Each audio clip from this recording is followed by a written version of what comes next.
has changed. America has changed.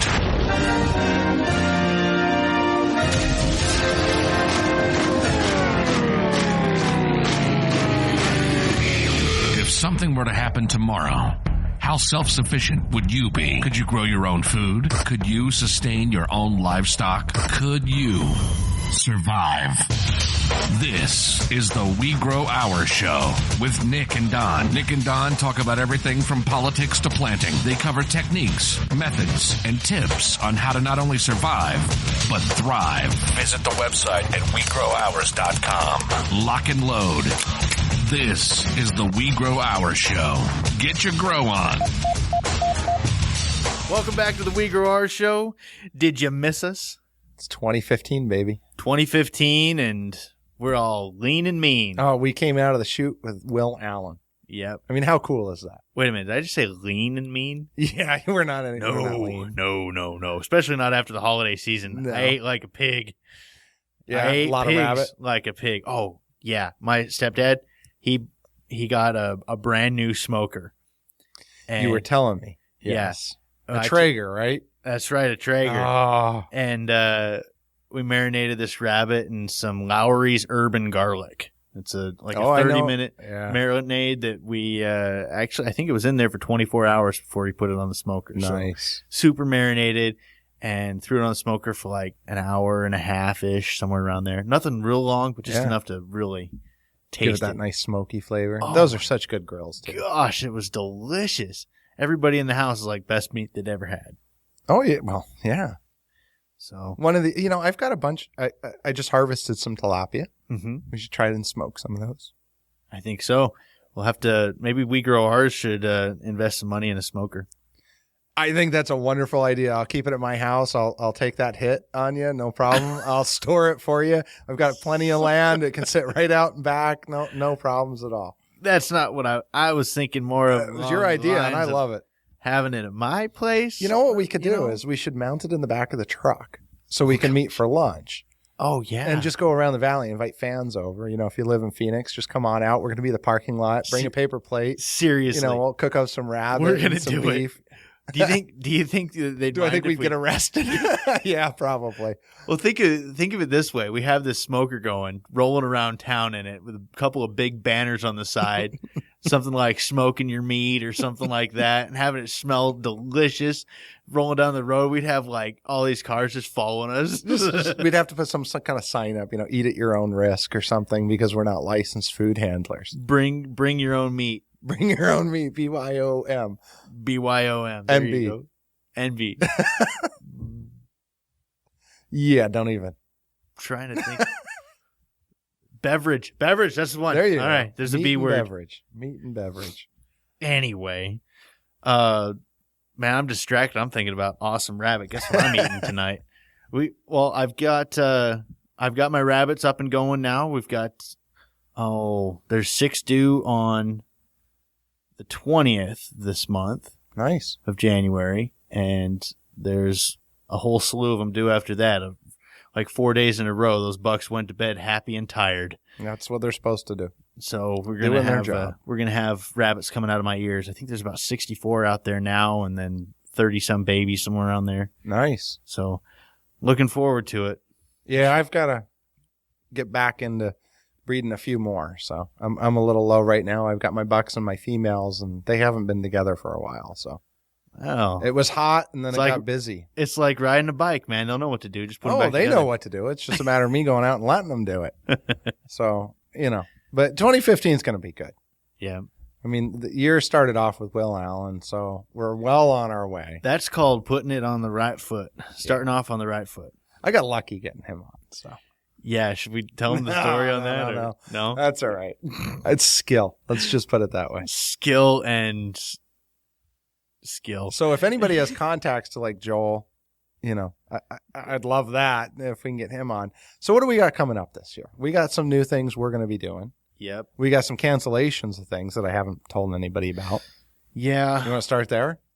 Why not? We'll bust out the bad news first and talk about our new direction. Yeah, it looks like we're going to go ahead and cancel the screening of the Food Patriots. And I know we've got a bunch of tickets sold.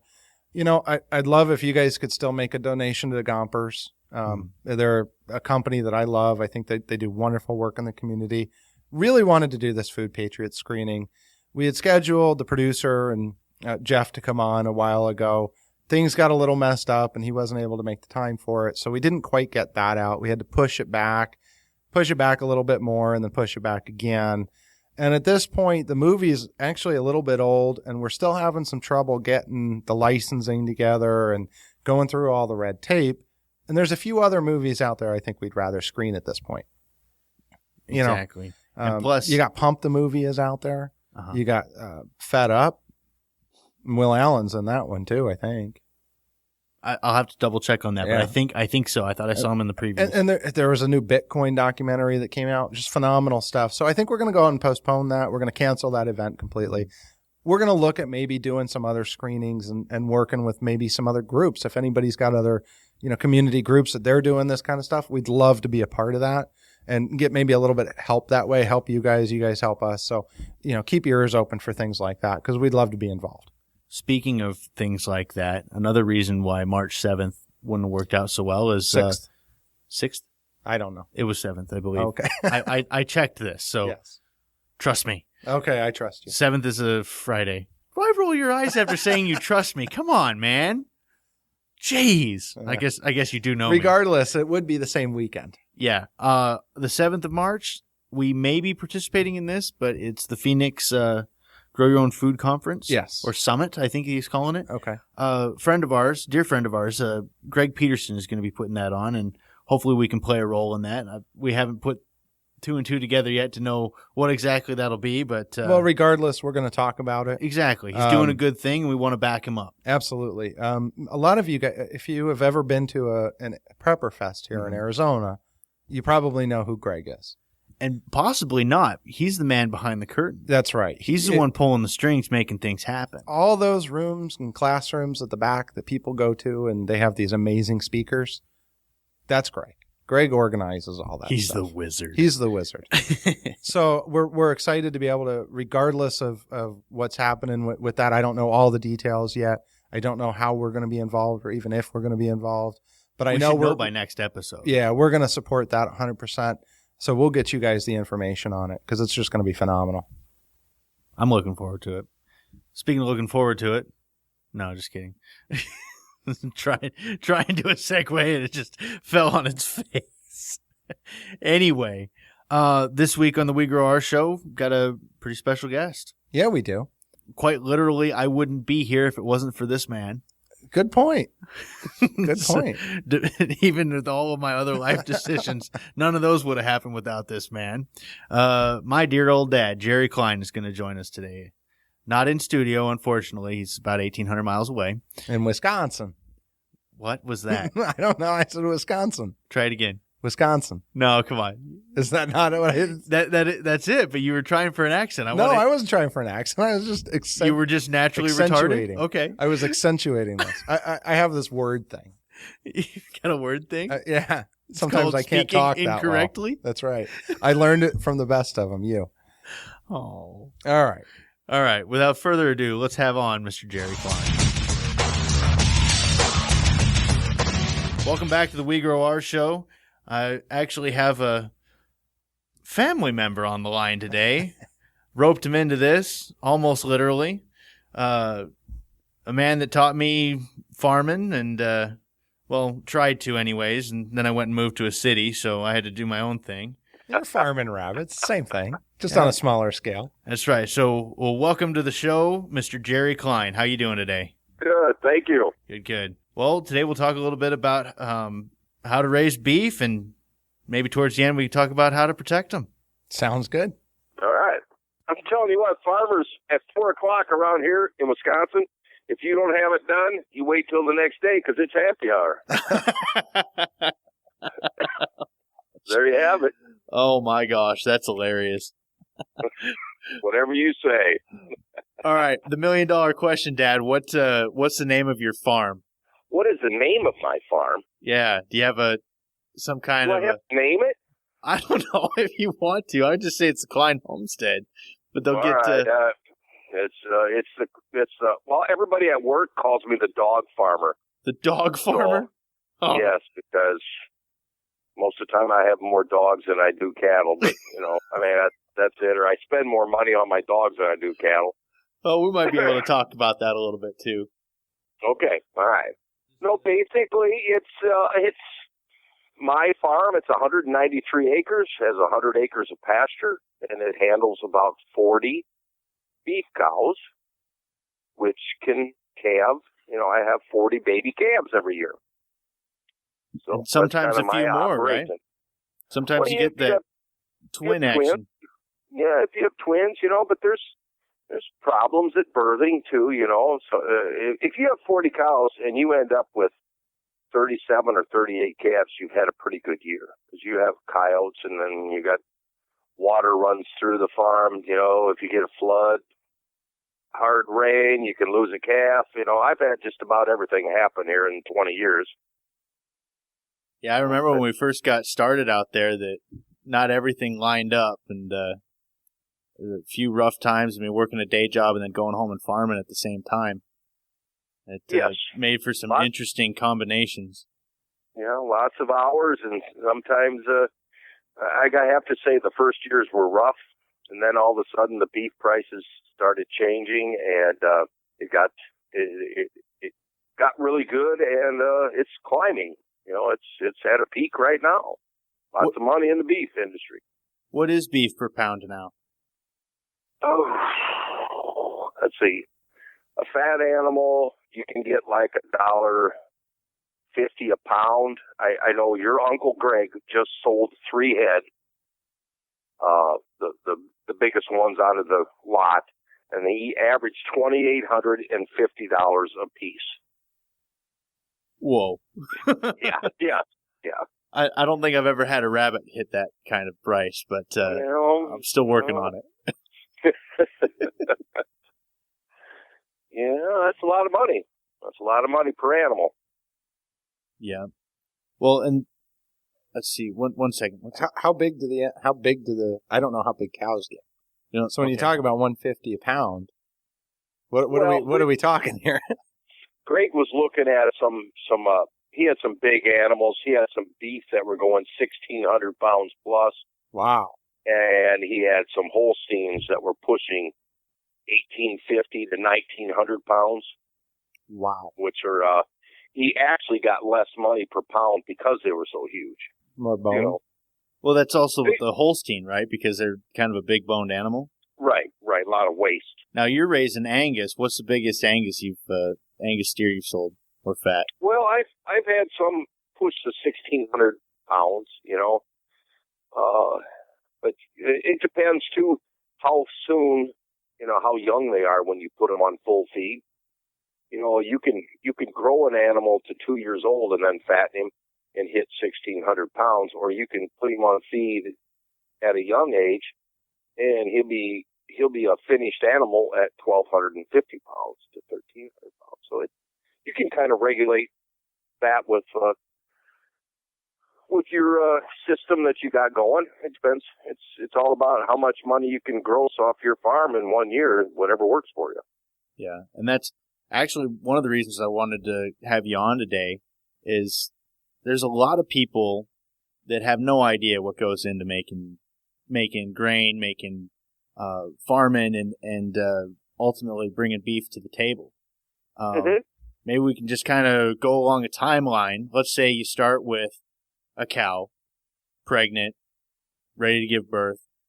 What are like the major things you have to look at for what's the process that you follow? The baby hits the ground.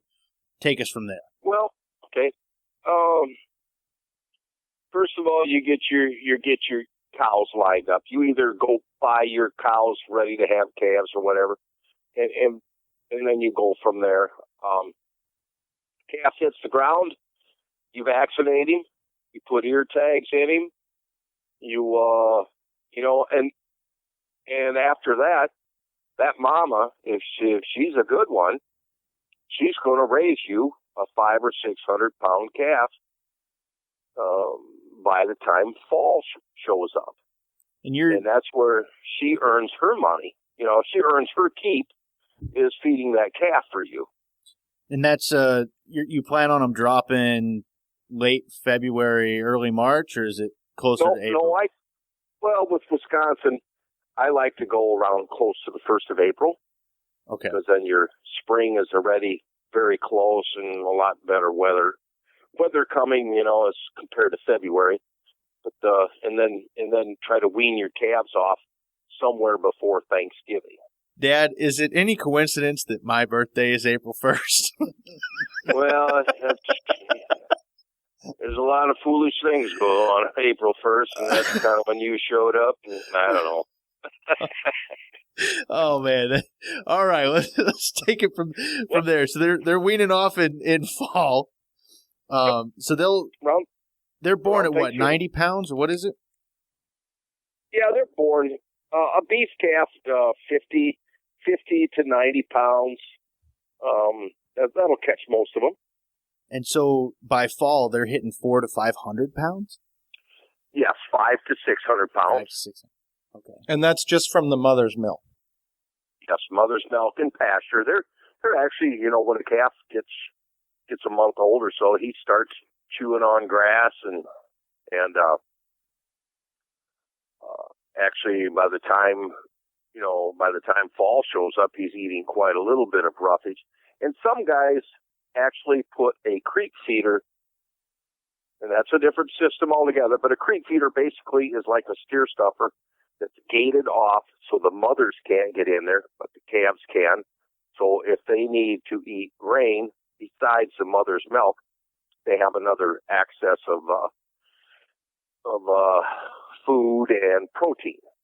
So, and you can grow a bigger calf by doing that, which some guys believe in it. Me, I'm kind of like, if that cow is that good, I want her to raise the calf. Otherwise, she's going to hamburger, and I'll have a different cow there. That's kind of my belief. But everybody's got their own gig. No, I'm with you there. Now, when you're tagging the calf, is that when you're also castrating, or do you wait until the fall when they're weaned? You can do both. I wait until the fall because the testicles actually produce testosterone, which will make you a more muscled bull calf. Mm-hmm. Not a lot. It's not huge because when they're that young, they don't really produce any until you get in that 450 to 500 pounds, and then they'll get a little bullish. But it's kind of how your setup works. If you got a chance to cut him when he's little, you know what? It's not a bad deal. But I leave the nuts in it, and we do the shoot work, and everybody gets banded and shots and pour on and everything at the same time. Now, I remember a particular time when it didn't pay out in our favor to have 400 to 600 pounders in the shoot. I believe you and your brother Larry each caught hoof off the same animal, isn't that right? Oh, that was about a 600-pound bull. Yeah, he caught us both and just about put us both down for the count. But we kind of, that was earlier in our career, and we actually learned how to use the chute. It has an apparatus that comes down over top of them and squeezes them down so they can't jump and kick. Well, we had the chute for like 5 or 6 years and finally figured out how that worked. But anyway, after we were both almost ended up in the hospital, we decided to figure out how the chute worked. Then it's time to bust out the instruction manual. Yeah, the pictures weren't all that clear, but we got her figured out after a while. Now, doing shoot work, you're talking about pouring on. That's worming them, correct? Yep, that's they've got really good wormer nowadays that will actually clean the animal up, all of the parasites and the eggs that are inside of them. Where in the old days, you had to pour them and wait 14 to 21 days for the eggs to hatch, and then you had to pour them again. And now you can actually clean an animal up to be parasite-free, which is a good thing. It's expensive, but so are the animals, so the more you can do for them, the better. Okay. Now, we've had conversations in the past, and a lot of our listeners are are wanting an organic beef that's grass raised and all of that. But this is the system that's in play. This is conventional farming. You pour them, you clear them of parasites. Any worry that the residue from that sticks around and ends up in the meat, or you're pretty sure that works its way out? Okay, you're pouring the animal at, and there are restrictions on these chemicals that you use. There's a waiting period, and I won't say exactly what it was. If I'm guessing, I'm going to say 40. If I pour them, you cannot sell an animal for kill for 45 days. So, because this stuff has to actually run through the bloodstream to kill parasites, and that all makes sense. It has to run through the animal. So that's one thing. There's restrictions on it, and I'm guessing at the 45 day. I think I'm right, but I'm just gonna let that one float around there. But you pour, when we pour these beef, you got to realize that's at 600 pounds. He's only 7-8 months old. He's going to be another year older before he's sold. Okay. So we've got a safety net there. That's over. Then that's plenty of time. Now, at that same time, is that will those go back out to pasture, or are those ready to be on the lot for, like you were saying earlier, the steer stuffer? Which, yeah. Why don't you walk us through that? Because they're not ready for full feed. Then they're not ready to be in front of feed all the time. Some guys, like these smaller animals at 500 pounds and 600 pounds, there's some guys will take them and put them on feed, and they will be a small, fat animal, smaller ribeyes, smaller cuts of meat, blah blah blah. But if some guys will take them and run a lot less hotter of a ration, it'll be a lot less grain, more alfalfa, more protein, and grow the animal. So then you go from having a 1,250 pound fat to a 1,450 or 1,500 pound fat. It depends on your operation and how, if you run small animals and you run them hard and fast, you run more of them. If you grow the big ones, you can come up with the same amount of money and run a third less animals. It's kind of whatever suits you. Okay. Now, like the calves that we're talking about at 600 pounds, sometimes a guy will buy them, and if he kicks them out into pasture, they will be, after they come off the pasture the next summer, he will probably pour them again, and clean them up before he feeds them out to fatten them. What kind of grain do you feed them? Mostly around here, there's different options, but corn is the biggest one. You've got distiller's grain from your ethanol plants. Mm-hmm. Guys use that. That's a high octane. It's a 20% feed, 20% protein. And if I remember right, we had a guy that actually was teaching us how to distill or running us through it, and he told us a story that back in the day during Prohibition, that's how they would find out who had the stills, is whoever had the best cattle at the state fair, because they were raised on this stuff that didn't have any starches in it anymore, and it was all high protein, super concentrated, and the animals were filling out prettier. I got you. And I wonder if you need to worry about GMO or anything. If you use GMO grain, throw it through a distilling process, doesn't it kind of get rid of all the bad stuff? I don't understand GMOs enough, apparently. Yeah, well, I don't think genetically altered plants is what you're talking about. Mm-hmm. So what do you think is the first GMO plant that ever was brought around in the United States that everybody thought was the greatest thing in the world? I'd imagine it was wheat, but no, it was seedless grapes. Everybody loved it. You could smack down, chew them up a handful at a time, and never had a seed in your mouth. Everybody thought it was great. And did anybody start growing hair on their chest in the third grade from eating grapes? I don't think so. Now, is that a GMO or is that a selective breeding? That is genetically altered plant.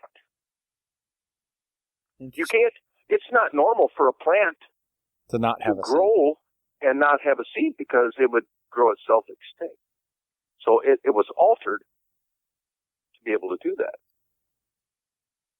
So like I said, nobody had a problem with that, but so now we have corn plants that can produce all sorts of things. There's millions of things out there, but I do wonder about some of the things. If a bug or an insect will die from eating it, do I want to eat that? That's kind of got when they're actually splicing into the genetic code the same chemical so that it produces the same chemical as Roundup, or it can be, it's Roundup safe. Yeah, Roundup safe. And you know what? Roundup is from what they tell me, Roundup is kind of a safe, very safe chemical. But I'm worried about like the sweet corn, and they have this here. And you have sweet corn that not one single insect will touch it. And it does. It's picture perfect when you husk it out. Every kernel is perfect right to the end of the ear, and there's not a bug touched it all summer. I'm thinking, wow, do I want to eat this? Yeah, if the bacteria and the bugs don't want to eat it, it can't be all that good for us. I've seen pictures of McDonald's burgers the same way. Yeah, they're purty as well, but yeah. And this is, we're right on the. I guess right now America's got some decisions to make. The general public of this country, we're being sold on GMOs that it's feeding the world, and then there's another group that's yelling that GMOs are murdering our babies, or there's studies on both sides. There's studies that back up both sides, and honestly, they don't have the perfect answer yet. Not yet, and we won't know, and that's what's scary is we don't know what they'll do. And you don't know until it's usually too late. Mm-hmm. But I will say this, in not just my defense, but the people all the way around me, all my neighbors, everybody that farms and produces grain and produces beef, hogs, it's all here. If we knew something was bad, I guarantee you it would stop producing it. That's the kind of people that farm. Yeah, and that's the kind of people that I trust. They've got the 200 to 400 acre spreads, and it's the farmers that feed the world. You know what? If you kill off your customers, it wouldn't be that good of a job, would it? Well, see, and I think what people are concerned with is, besides just the GMO, is that we're moving this country into not the 200 and 400 acre guys, but the guys that are factory farming and producing, 5,000-6,000 cow or head, and they're not outside. They're not doing anything. I mean, look at I've been to dairy farms, and it used to be that these cows went out and they crossed the street every day, and we'd watch them because the school bus would be stuck. And nowadays, they're all stuck in a building and a farm, and they've tripled or quadrupled the amount of cows, and they never leave the chute. And you're exactly right. There's and that's there's a lot of big farms even in our area.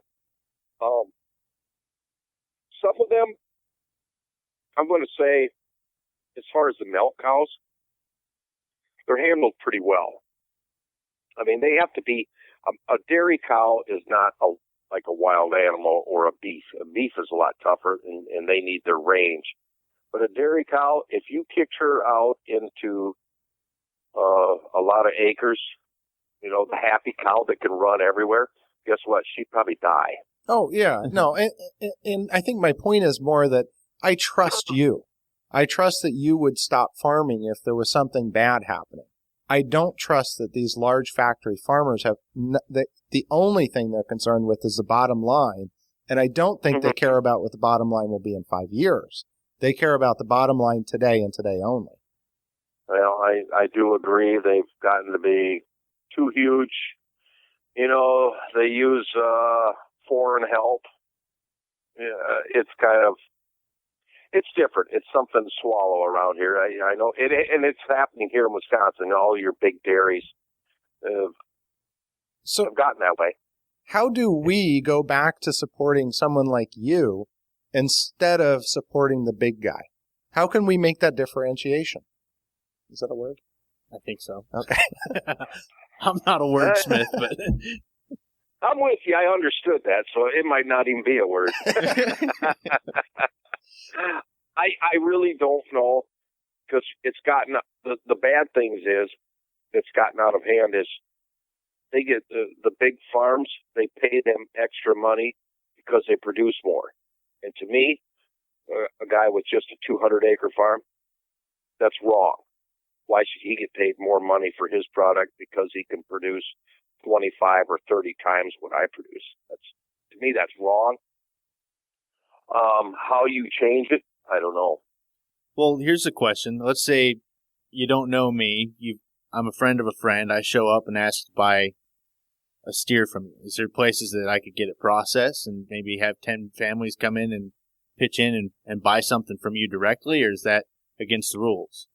No. Actually, I've done that with fattening cattle. I took 8 or 9 head in and had 23 different families purchase a quarter or whatever. But basically, what happens is I take the fat steers right from my place. I deliver them live to a processing plant, and then they come in and they put their cutting orders in on how they like their steaks and blah blah blah. And it's a little bit of paperwork, but I've done quite a little bit of it. It's a little cheaper. The only thing I say to the people is that if you don't use this all up because you're purchasing so much, then you're probably wasting your money. But if they grill out and they eat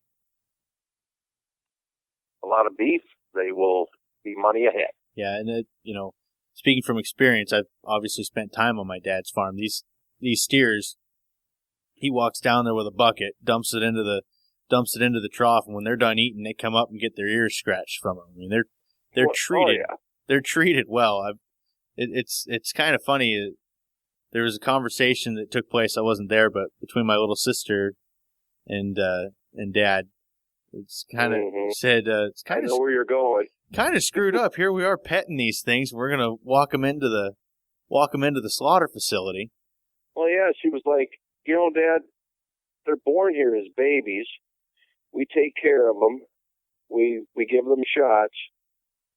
We feed them. We bed them down so that they're dry and clean. And she goes, in less than 2 years, we kill them. Well, that's why we're here. But that's respect for the animal. And well, yeah. I'm not a stranger to cows. I've been around them. We actually raised a few, nothing like what you did. And there's times you need a cattle prod to get the damn cow up because it won't get up. There's times that you have to go and it looks like you're beating your cows, but really you're doing things for their own good because you can't have them laying there. So when you put them through the chute to give them their medicines and their pour-on, and when you're doing that, they don't like it. Right. But you have to force them to do that so that you can take care of them. It's a healthy thing for them. No, they don't like it. Well, and I think it's misunderstood because you see these videos out there. Somebody can go in with a video camera and take a picture of you poking the cow with a cattle prod because it's laying there, or you got to get the tractor to get it up, and they talk about how bad these places are. Yet that's part of raising and taking care of the animal at the same time. So I think people need to understand that. And, Dad, do you even have a cattle prod around on your place? Actually, we might use one when we're doing shoot work, but most of the time, when it comes to electricity, I don't like to use it unless you absolutely have to. Sure, yeah, sure. And that was just an example. I mean, we didn't go around cattle prodding them every day either. Don't get me wrong. I kind of want to have a cattle prod in my truck for traffic incidents. Well, it's the same thing if you're raising your children. If somebody catches you at a bad time and films you when things aren't going so good, guess what? You're going to look like the nastiest. Man, I wish I had a camera, Exactly.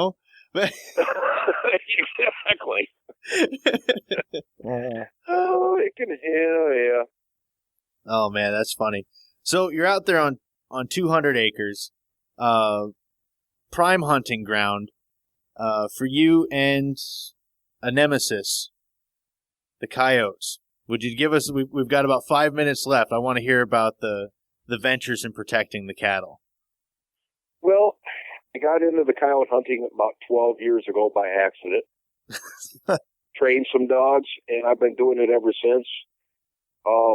I've made some beautiful friends over the years just by... I didn't realize that when you turned a hound loose and you're going to chase a coyote that you could end up 20 miles from where you started. So I've made a lot of good friends. I've made a few enemies, too. There's no sense in lying. But what I realized over the years that most of them that threw a fit only own 10, 12 acres, and so they can kiss my ass. We're going to run across their ground, and in 10 seconds, we're going to be out of there. So that's just the way I feel. But we've made a lot of friends, and we've killed a lot of coyotes over the years, and it helps the beef industry here because those things have acquired a taste for beef also, and they're hard on the calf herds, and they're hard on our deer herd also. They eat a lot of fawns. Mm-hmm. And anybody that likes to deer hunt, that fawn, that buck fawn never gets to grow a rack if he ends up drug in next to a coyote den. So we do a lot of good. I spend a lot of money on it. I've got 6 coyote hounds of my own. I spend a lot of money on hunting. What kind of dogs are these? I mean, coyote hounds. I've got from July as a breed, Trig Black and Tan Cross, little running walker in there. I've got every blend that you can imagine, and they're good.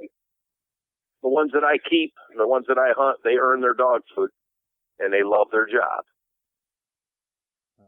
So it's my wintertime sport, being as I'm laid off in the winter, and it works great with my job and my both of my jobs, I should say. Well, Dad, I appreciate you coming on the podcast today, and we'll probably have to have you back on when I'm sure we'll get some feedback from the listeners, some questions and whatnot. And luckily, I got your cell number, so we'll have to have you back on. All right. Well, I'd be glad to show up again and maybe help you out or whatever works, huh? That sounds good. Thanks. Okay. All right. That was a good interview. That was a great interview. It's funny because the most genius things I've ever heard in my life were spoken around the tailgate of a truck. And that's why I wanted to do this interview, because my dad and his brothers probably could have fixed most of the world's problems and instituted world peace if they'd been in charge. I bet. Just because the stuff that just farm boys come up with. Oh, yeah. You know, it's well, he had to go because he ran out of beer. So yeah. What you don't know is he was at the tavern while we were doing the interview. I don't know if we got that in there or not, but he said that farming stops when happy hour starts. That's right. 4:00. Oh my gosh. No, very good. No. Good. 6:00 his time. He said 4. Did he? He'd Yeah. been there for 2 hours? Happy hour is, Oh my gosh. a little early. Dad, that's all right. Oh man. So now I'm all homesick and stuff. I've got a trip planned for February, so hopefully There you go. go back there. You got to take some pictures so we can post them too. Oh yeah, definitely. That 200 acres. I want 198. 198. Did he say? I believe so. I'm not 100%. I know there's it's your place. Well, I think it's 198. That's one that's stuck in my mind, but we'll ask him again. There's a spot taken out that was sectioned off by the previous owner, and then his son is still living there. So there's this one spot. Dad said as soon as that goes on the market, he's going to grab it. Oh, yeah. I think in his words is, I don't want some asshole living there. Can't blame him. And then right after that, I asked if I could buy it from him at that point, and he was quiet. I don't know what that means. I wonder why. Well, and he seems like he's a steward of the land and the animals. Totally. He may be a conventional farmer. Yeah, he is. But he cares about his animals. And that comes through very clearly. I can't remember when exactly it was, but he talked a lot about about taking care of the land. You know, you're getting your living from it. You got to give back to it. Yeah. And you know, he's doing everything in his power in the conventional method to grow good, healthy, respected animals and healthy crops as well. Right. And he's the true farmer. Yep. He's the guy out there feeding the world. Yep. So I think we can do a little less factories and a little more of him. Mm-hmm. We'd be in a much better place. So I think the world would be a little bit more dangerous, though, if there were many more Jerry fun. Kleins. Yeah. Oh, man. So- Anyway. So what else do we have coming up? Well, we've started the consulting side of We Grow Ours. Yeah, so if you guys haven't seen it yet, you can go to wegrowours.com and click on consulting. Is I think it it's / consulting. Yeah. Okay. So we've got kind of a 3-phase process that we're going to be doing with this. Each phase is independent, really, but you can't move on without the first. Exactly. So the first thing is you schedule an appointment to talk to Nick and I. We go over the plans and we give you a quote on what it's going to take to kind of get those plans together. And we're going to go through and we're going to help you guys plan and what? No prices now. Oh, okay. Sorry. We're going to go through and we're going to help you plan. We're going to help you design. We're going to help. I mean, this thing is in depth. We're not talking about, you.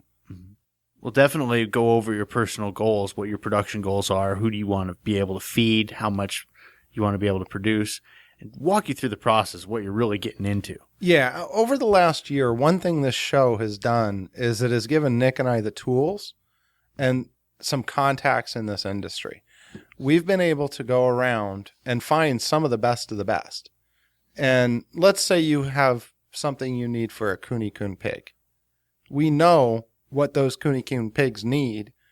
And if we don't know it, we know who does. And that's really where this becomes powerful. Is we're going to go nationwide with this. We can consult across the world. We've got some permaculture experts. We've got some people that know their stuff that we're working with. So this isn't you buying, a few hours with a couple of guys that think they know everything. We do.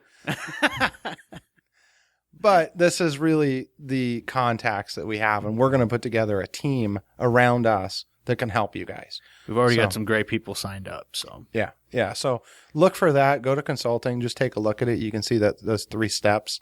Get a feel for what we're doing, and if you want to, there's a contact sheet right there. If you're interested in that, go ahead and contact.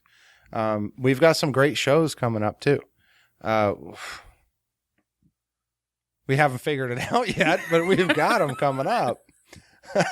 We're going to do some more shows on black soldier flies. I know that's been highly requested. There's been a lot of requests to the black soldier flies, and now that we've got more experience with them, we can cover them a little bit more in depth. Yep, we can tell you about what we've been doing with them. Vermiculture. We're going to talk, vermiculture. We've got a guy local that's big, raises all these worms. So we're going to try and get him on. I'm still looking for Joel, but one of these days. No, we're gonna have some other people on. We'll try and pencil him in when he's got a second. When he's got it, yeah. He's a busy man. Yeah. Also, gonna take a little bit more time talk about the alternative fuels. Absolutely. Alcohol distillation. Well, and fermentation. I think one of the things is that. And you guys know this from listening to us. One of the things that we're missing right now is video. Yes. And we're going to make a push soon to have that come, whether it be videotaping. I don't think you guys want to see us in the studio or the Situation Room on camera. I mean, great, we can put it on YouTube, and instead of listening to audio with a picture, you'd see us, 2 fat guys sitting around a boardroom. And it's much more entertaining. It just doesn't, when we have guests like people in, I don't want to name names.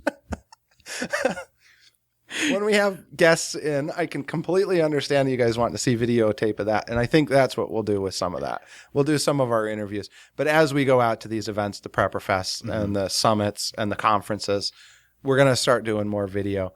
And we're really going to make a push to try and bring at least something monthly to YouTube or somehow to our website so you guys can maybe even see some of these farms. When we're talking about a still that produces 1 million gallons, how cool would it be to have a tour of that, distillery and see how this is happening? And that's separate from the podcast. So we're going to make a big push on that. And I hope you guys can help us out with that when the time comes. Yep. And also suggest what you'd like to hear from us and see from us. Oh, yeah. At wegrowers.com/ask us. Ask us. Right. That's our contact us page. Okay. You don't just contact us, you ask us. You guys didn't see the fist pump and the drama that just happened across the table for me. I didn't do a fist pump. It was, okay, whatever that was, it was special. Anyway, maybe we shouldn't get a video camera here, because right after I made fun of you, I picked my nose. I don't think we need this on camera. No, not that. That's what I said. When we have certain guests in, we'll put it on. We'll do the interviews when they come in the Situation Room. But yeah, people don't need to see us. It's all right. All right. Well, should we talk about stage 2 and 3 of the? No, you can go on the website and look. Well, there it's you all go. Written down. Yeah, stop boring the good folks that are still listening. Yeah, I'm not going to read all that. Yeah, go ahead and take a look. Also, check out when you guys go in. You know about the tag cloud. We covered that on the last episode. When you go in and you click on the episode from the homepage, you can play our podcast. But if you click on the episode, we've got a whole bunch of stuff we put in there. For example, with Wendell Allen, we did a whole bio on him. There's a downloadable bio there. There's links to his books on Amazon. If you're going to buy his books, buy it from that. That actually helps us support the show. There's some advertisements on there. We got to start doing that. And I know we haven't done much of it. When you go down and look through that, though, there's some links to small business shout outs that we do. Right now, we've got the charity transport. That's the gentleman here who gives the homeless vets and the people who don't have any rides to the VA, these veterans that have served us, he gives them rides for free over to the VA. So go check that out. And it's charity transport. Try and support him if you can as well. Even if it's just getting the word out there, and take a look. So make sure you go through and read those show notes in that blog under that episode, because we've got more than just the podcast on it. That's where we kind of put everything, some photos, some things to go along with it. And eventually we'll probably put some video in there as well. So go check that out as well. We're waiting to get some video. We've got like 8 hours of video that we need to put up. Yeah, we've got a whole bunch of classes. We did the homegrown, the homesteading conference? Spring homestead conference. Yeah, from last year. We've got some video to put up on that from the classes. And, we'll get that out there for you guys soon, too. So make sure you're checking that stuff out on the website. Anything else? I don't think so. WeGrowOurs.com. WeGrowOurs.com. Facebook.com/WeGrowOurs. Twitter.com. And at WeGrowOurs. And then we're also on YouTube. Woo-hoo. In fact, go look at the Minion video. I want feedback on it. Yes. It's a quick link from Facebook, so that's where it's going to be. Yep. Or what's the from YouTube? But on YouTube, where is it? Under We Grow Ours. You just search We Grow Ours? Yeah, just search We Grow Ours. Things go are to so YouTube, easy. YouTube.com/We Grow Ours, and then look for the Minion video. Well, there you go. Yeah, pretty easy. Now y'all got directions. Follow them. All right, folks. Thanks a lot for joining us. We'll catch you next time.